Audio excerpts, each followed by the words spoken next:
Bonjour, merci pour votre considération à la télé du 21e siècle et pourquoi pas, bienvenue dans cette émission Startcom. Startcom, vous le savez, c'est l'émission qui vous permet de comprendre l'actualité. Ceci peut vous permettre de prendre position sur l'information qui prévaut en Guinée en toute responsabilité.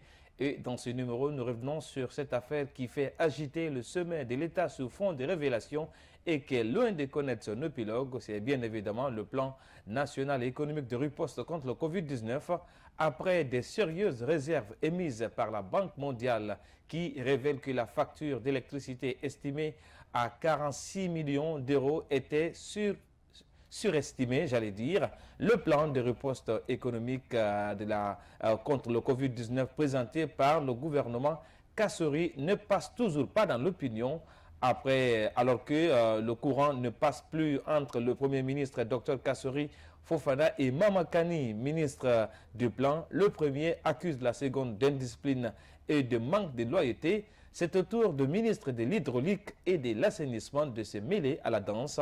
Dans un entretien qu'il a accordé à nos confrères de Jeune Afrique, Papa Koli Kourouma explique selon lui que la responsabilité de cette surfacturation en ce qui concerne l'aspect énergie du plan de riposte gouvernemental contre le Covid-19 serait tout simplement la responsabilité de l'électricité de Guinée et des G. Alors nous, dans cette émission, on essaie notamment de comprendre avec un aperçu général de la crise sanitaire liée au Covid-19 en Guinée avec notre premier invité qui est déjà au bout de fil, Monsieur Thierno Yaya Diallo. Il est président de Guinée Moderne.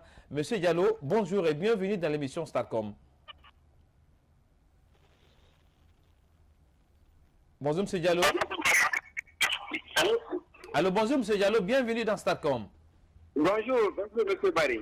Alors, tout le plaisir est pour nous de vous recevoir dans cette émission Startcom sur la télé du 21e siècle. Alors, on parle de la gestion de la crise sanitaire en Guinée.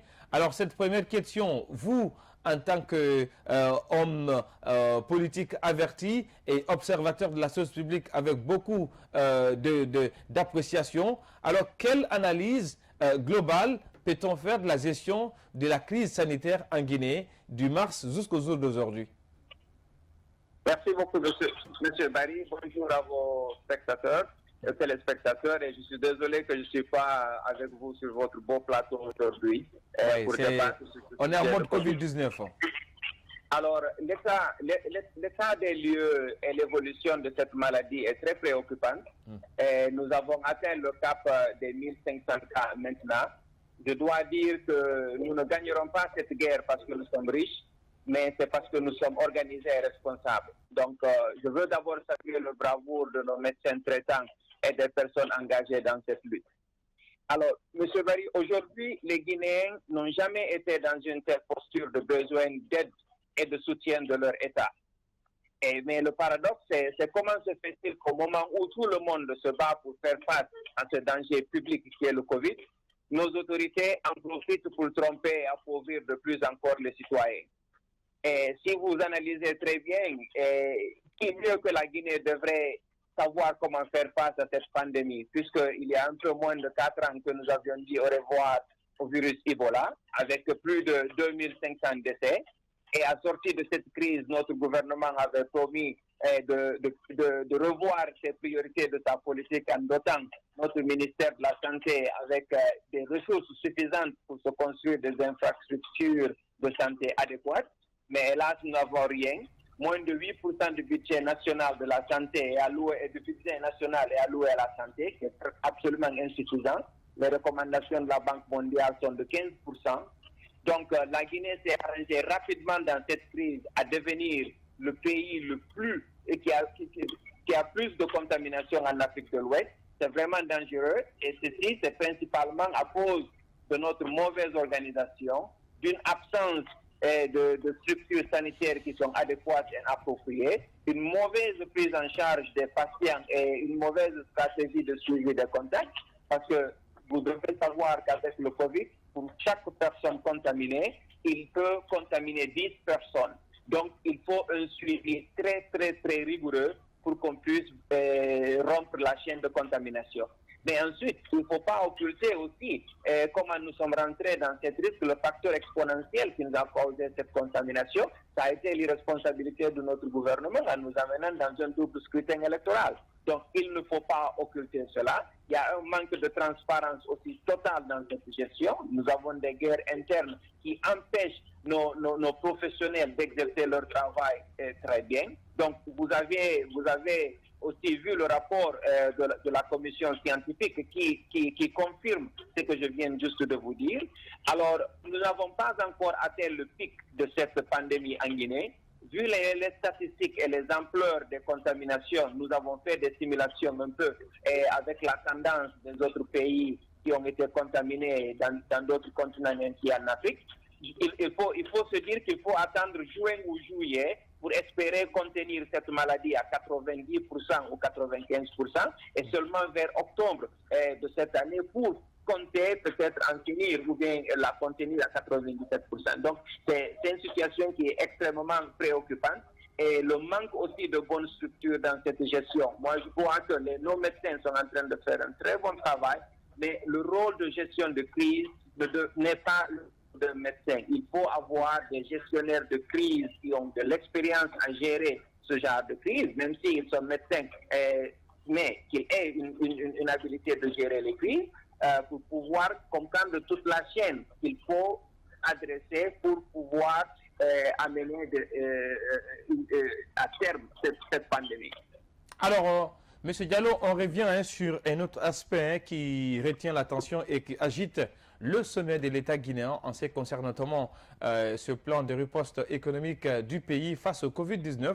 Il faut rappeler tout simplement que la Banque mondiale a apporté quand même de sérieuses remarques sur ce plan économique de riposte de la Guinée contre le coronavirus. À première vue, de votre égard, quel œil vous portez notamment sur ces réserves portées par la Banque mondiale sur ce plan économique de la Guinée de riposte contre le Covid-19? Alors, la Banque mondiale a fait des observations qui sont très pertinentes, mais d'abord, il faut savoir chez nous, dans chaque événement, si tant que l'on puisse en profiter et se remplir les poches, certains le font subtilement, honteusement, mais ils le font. Donc, personnellement, moi, avec ce gouvernement, je capitule. Donc, cette oligarchie, aujourd'hui, nous suce, mais honteusement. La Banque mondiale a quelque part infantilisé le gouvernement guinéen et a confirmé ce que nous sommes en train de revendiquer, la classe politique, la société civile, depuis le début de cette crise et depuis la sortie de cette ce fameux plan de riposte. C'est un plan à la va-vite. La Banque mondiale a montré à la Guinée son immaturité encore dans sa gestion. Et je vous dis que moi, j'ai travaillé pendant plus de 15 ans dans les institutions, particulièrement les Nations Unies. Il est rare, mais je vous dis très, très, très rare que ce genre de courrier soit adressé à un État, à un chef de gouvernement ou à un Premier ministre. Surestimation, mauvaise planification, mesures inadéquates et inappropriées ou inadaptées, des manques de méthodes de contrôle, pas de reddition des comptes. Donc, c'est compliqué. Maintenant, après, ils ne veulent pas assumer leurs responsabilités, comme vous avez vu.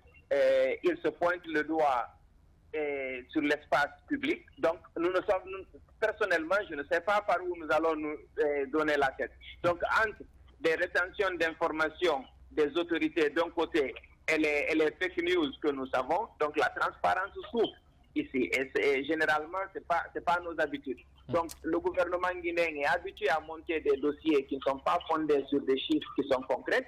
Une analyse concrète de la situation n'est jamais faite avant de proposer des dossiers. Donc, aujourd'hui, nous sommes incapables de justifier les données que nous avions déjà données à la Banque mondiale pour supporter d'autres projets, qui aujourd'hui ne concordent pas avec la situation de nos budgets et à la trésorerie dont la Guinée dispose aujourd'hui pour faire face à cette pandémie. Alors, M. Diallo, en réalité, il faut responsabiliser notre gouvernement et la Banque mondiale, avec la situation de la crise économique dont le monde est en train de souffrir aujourd'hui. Donc, ce n'est pas seulement la Guinée qui a besoin. Et je crois que c'est des observations qu'il faut prendre au sérieux et les répondre sans que ça ne soit personnel, de savoir que ici on parle de toute une population guinéenne. Oui. Certes, le gouvernement n'est pas très responsable et capable, mais ils doivent appeler des personnes qui sont capables, qui peuvent les aider à bien répondre à ces questions afin que le monde international puisse nous aider. Alors, M. Diallo, il y a cette inquiétude par rapport notamment à nous, citoyens lambda, parce qu'on le sait que cette crise sanitaire a aussi des impacts considérables sur le panier de la ménagère et sur l'économie nationale, avec notamment ces genres de réserves portées sur un plan national d'un pays qui doit quand même œuvrer au redressement économique du pays durant la période de crise sanitaire. Selon vous, qu'est-ce qu'il faut craindre désormais comme, méfiance de la Banque mondiale vis-à-vis de la Guinée qui quand même est plongée dans une crise sanitaire qui affecte sérieusement l'économie nationale? Alors, moi, je crois que votre question a deux aspects. Il y a un, c'est l'aspect de l'impact de cette crise sanitaire sur notre économie et le regard, l'attitude de la Banque mondiale ou nos relations avec la Banque mondiale, si je comprends bien. Alors, la première partie, notre économie, elle était stagnante bien avant cette crise. Donc, encore plus parce que notre économie est de nature exogène, donc avec une forte dépendance aux entreprises étrangères. Et puisque le problème du Covid-19, c'est un problème d'ordre mondial, donc nous allons en souffrir parce que les autres entreprises étrangères auxquelles nous comptons pour un soulagement ne sont pas disponibles. Et tout ceci, c'est à cause de notre mauvaise gouvernance. Donc l'État est incapable aujourd'hui de faire un geste et d'aider les citoyens. Donc, si vous me demandez d'être clairvoyant ici, je vais vous dire que nous avons une baisse drastique des recettes de l'État à cause de la baisse des demandes de matières premières, les imports et les exports, mais pendant que nous avons une augmentation très importante des dépenses de l'État, particulièrement les demandes accrues du secteur de santé. Donc ceci, c'est un effet ciseau sur nous. C'est un effet ciseau, donc c'est la catastrophe. Donc ceci veut dire qu'il faut que nous allons tendre la main devant les institutions de Bretton Woods.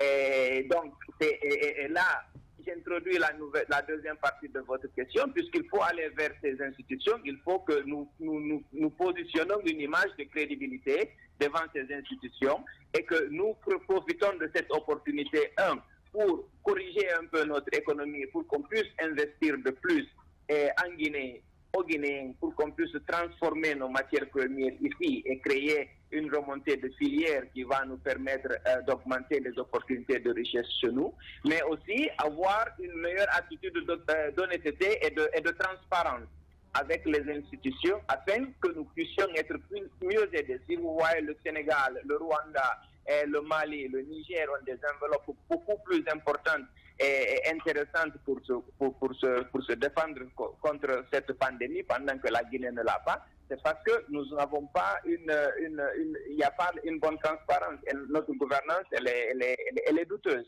Donc c'est un problème. Malgré qu'aussi nous avons un soulagement sur nos dettes et on n'a pas la liquidité nécessaire pour faire face aux besoins des dépenses de l'État. Alors, M. Diallo, l'autre point de ces plans de riposte, c'est un peu l'explication qu'on peut donner à cette méfiance des institutions internationales monétaires, notamment la Banque mondiale, parce qu'il faut rappeler tout simplement que tout ça intervient après ce double scrutin un peu controversé avec notamment le retrait des partenaires internationaux de la Guinée qui ont claqué la porte parce que tout simplement, selon eux, le processus électoral n'était pas aussi sain. Alors aujourd'hui, qu'est-ce que peut expliquer ces regards aussi plus notamment constantes des institutions comme la Banque mondiale sur des dossiers de la Guinée par rapport notamment à une assistance? Est-ce que désormais on peut dire que en termes de crédibilité, il y a de la méfiance vis-à-vis de la Guinée? Écoutez, je crois qu'il ne faut pas, comme j'ai dit plus tôt, il ne faut pas occulter ce double scrutin. La Guinée a une très mauvaise crédibilité aujourd'hui. Le fait que nous sommes entêtés pour aller aux élections pendant que tous les pays du monde sont en train de prendre du sérieux à défendre, à combattre cette crise sanitaire et que nous justifions, nous ne trouvons aucune autre raison que d'aller aux élections, ça pose problème. Ça pose problème dans le cas où les États, les bailleurs de fonds aujourd'hui ne peuvent pas accepter de payer des enveloppes de l'irresponsabilité de notre gouvernement. Et ceci met en danger toute une population guinéenne. Et voilà une autre raison pourquoi il faut très rapidement essayer de se débarrasser de ce gouvernement. Parce qu'ils ne seront pas capables. Ils ne voient pas le bon intérêt de la Guinée, ils ne voient que leurs intérêts personnels pour eux de rester plus longtemps au pouvoir que de faire face à cette crise. Donc il y a cet aspect de méfiance qui est là. Il y a le fait que la Guinée aujourd'hui aussi n'a pas écouté ses partenaires, la France, l'Amérique et tant d'autres pays de l'Union européenne et des autres pays africains ici qui ont tout fait pour que ces élections n'aient pas lieu. Donc c'est un risque et un danger que nos responsables, le président de la République particulièrement, il en est le premier responsable de cette situation, a amené la Guinée dans l'état où nous sommes aujourd'hui. Et je vous dis que cette crise sanitaire ne fait que commencer.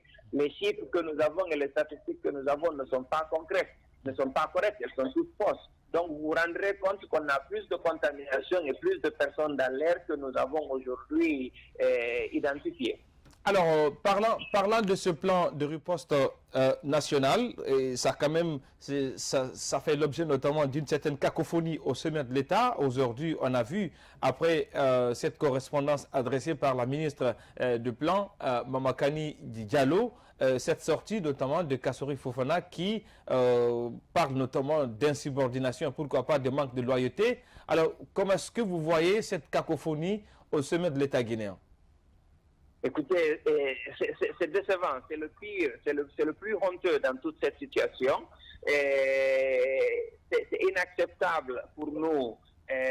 Bon, ma définition de leadership est peut-être différente de la définition de Monsieur le Premier ministre de Doncac de leadership. Et c'est sa responsabilité à lui de s'assurer que toutes les actions de ce gouvernement sont coordonnées et il doit prendre les responsabilités de tout acte qui y vient. Madame la ministre du Plan et du Développement économique, c'est dans ses prérogatives, si elle se rend compte que le Premier ministre n'écoute pas ses recommandations, elle peut trouver une autre personne qui peut intervenir comme un intermédiaire, mais ceci ne doit pas se faire sur l'espace public. Ça doit être corrigé de façon beaucoup plus professionnelle et avec un leadership incroyable parce que nous sommes dans une crise sanitaire comme vous le voyez. Mais en même temps, je crois que les recommandations de Madame la ministre n'étaient pas fausses parce que vous avez vu que la Banque mondiale est revenue sur certains de ces points. Et donc tout ceci, c'est pour dire que notre gouvernement ne fonctionne pas de façon cohérente. Elle ne fonctionne pas pour nous, elle fonctionne pour elle-même. Et donc on doit rapidement dénoncer ça et on doit chercher. Et moi je crois que ce gouvernement n'est plus légitime. Ce Premier ministre doit penser à se retirer ou bien à mettre en place un comité national d'urgence qui va aider dans la gestion de cette crise. Alors, parlant de ce plan de riposte national, il faut dire quand même qu'après toute cette dénonciation, tant du côté national notamment qu'à l'international, il y a quand même les grands absents sur la scène, notamment ce sont les acteurs politiques dont je prends en illustration comme exemple le parti de Cellou Dalein Diallo, ancien chef de file de l'opposition, mais aujourd'hui selon la cartographie guinéenne, c'est l'une des forces politiques du pays aujourd'hui qui reste silencieux par rapport notamment à ce qui se passe en Guinée autour de la gestion de ce plan de riposte national. Comment est-ce que vous interprétez cette réalité? Écoutez, je crois que on va pas. Mon opinion c'est le suivant, c'est que la classe politique, que ce soit l'UFDG ou les autres partis politiques, ont tous revendiqué la mauvaise gouvernance et on parlait de la riposte, du plan de riposte qui a été proposé par le Premier ministre. Certes, certains partis politiques ont eu la voix un peu plus élevée récemment avec la réponse de la Banque mondiale. Mais je veux un peu me réserver de dire pourquoi est-ce que l'IFDG l'a fait d'une certaine plateforme ou d'une autre. Je ne sais pas leur raison pourquoi. Mais tout ce que je sais, c'est que la classe politique en un ensemble est très active sur le terrain pour aider à éradiquer cette maladie et puis à amener un soulagement au niveau de nos communautés. soit en apportant une assistance avec des kits sanitaires ou bien en faisant des activités de sensibilisation ou en offrant des supports économiques aux familles les plus vulnérables. Et aussi, sachez ici que les plus vulnérables aussi, ce sont les femmes, parce que les femmes, on a fait beaucoup d'efforts pour amener les femmes à un niveau d'intégration économique, mais avec cette crise-là, nous risquons de perdre beaucoup. Donc, je crois que un peu tous les partis politiques sont en train de fonctionner, M. Barry, pour aider. Donc, il y a eu vraiment l'unité sacrée qui a été activée. Et l'opposition en ensemble a suspendu toutes ses activités politiques visant à manifester vers la mauvaise gouvernance de cet État pour qu'on puisse résoudre ce problème de cette pandémie. Ouais. Alors, cette dernière question, hein, monsieur le président de Guinée moderne, c'est un peu parce qu'aujourd'hui, quand vous regardez la propagation de la maladie, la Guinée, j'allais dire, est sur la voie d'être l'un des pays les plus contaminés sur le continent. Alors, en vous demandant, vous, en tant qu'observateur et acteur politique, quelles pourront être vos recommandations pour un peu redresser la pente de la Guinée vis-à-vis de cette pandémie? Il y a des recommandations de plan général et des recommandations en tant que parti politique. Ouais. Donc, écoutez, personne ne veut mourir du Covid. Aujourd'hui, nous avons vu que le président de la République lui-même est en train de gérer cette crise.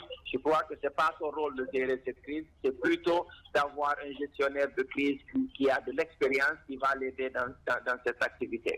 Nous remercions le travail du comité scientifique qui est aussi aujourd'hui en train de proposer des solutions directes. Donc, c'est de bonnes recommandations. Et nous les saluons. Donc, il faut aider les couches les plus vulnérables, particulièrement les femmes aussi, qui souffrent beaucoup. Il faut trouver des moyens de les assister. Il faut qu'on essaie de faire un dépistage massif du statut de nos citoyens, malgré que j'ai lu dans le conseil scientifique qu'il ne recommandait pas un dépistage massif, mais pour des pays comme la Guinée, on n'a pas les moyens, on ne peut pas faire. Le confinement est quelque chose de très compliqué, donc il faut dépister les gens et les traiter.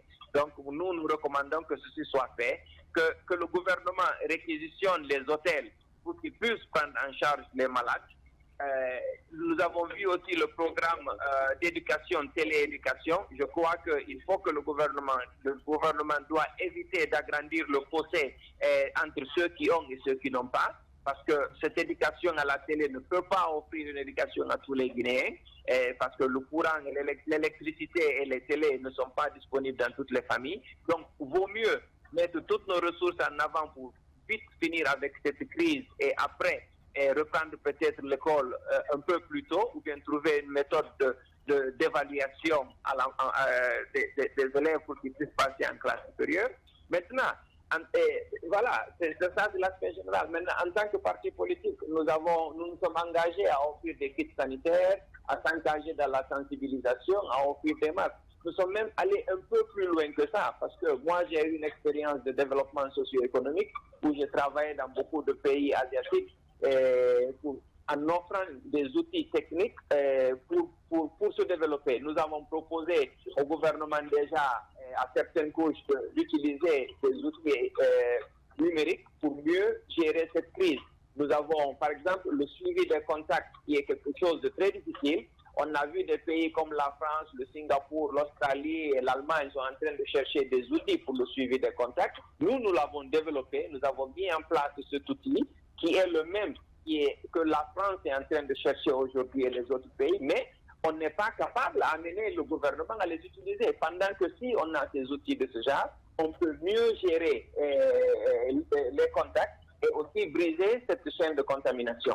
Donc voici des recommandations, voici des choses que nous sommes en train de faire sur le terrain afin qu'on puisse contribuer pour éradiquer cette pandémie. Merci à M. Thierno Yaya Diallo. Tout le plaisir a été pour moi de vous recevoir dans l'émission Starcom et à bientôt. Merci beaucoup, M. Barry. Merci à vous.